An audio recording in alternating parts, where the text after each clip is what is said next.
مزید محکمہ موسمیات نے کہا ہے کہ تبوک، حائل اور قسیم کے جو علاقے ہیں یہاں پر سردی کی شدت میں اضافہ ہوگا، لہٰذا اس علاقوں کے اندر مزید برف باری کی امید بھی پیدا ہو رہی ہے۔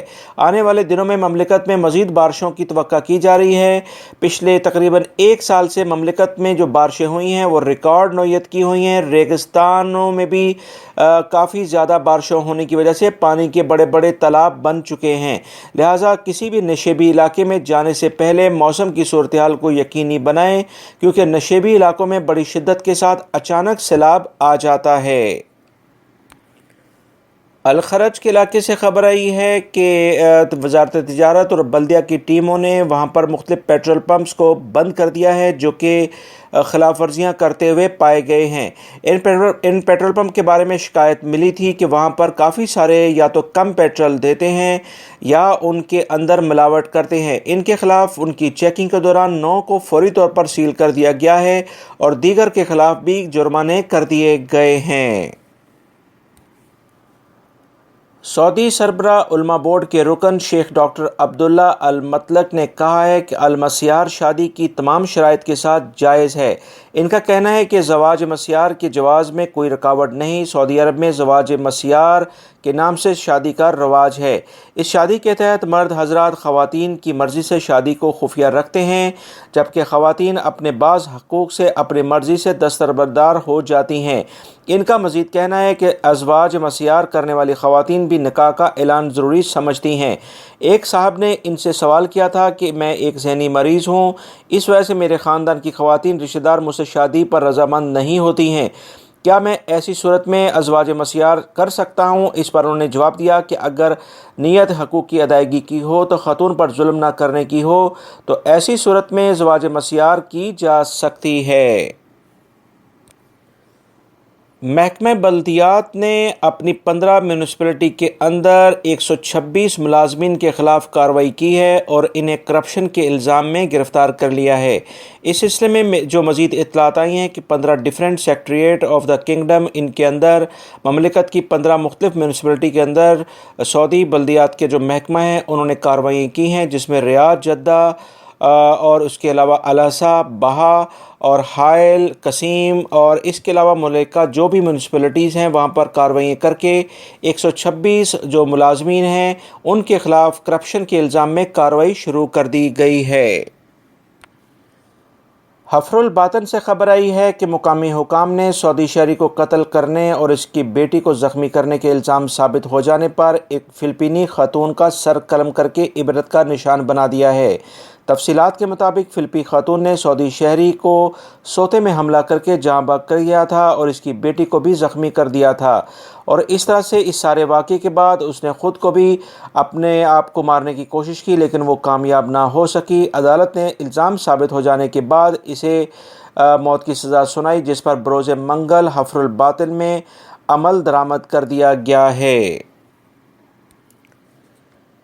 جدہ کے ریڈ سی مال میں پہلے سینما گھر کا افتتاح کر دیا گیا ہے۔ افتتاحی تقریب کے موقع پر اعلیٰ عہدیدار، سرمایہ کار، میڈیا کے نمائندوں اور فلمی دنیا کے ماہرین کثیر تعداد میں موجود تھے۔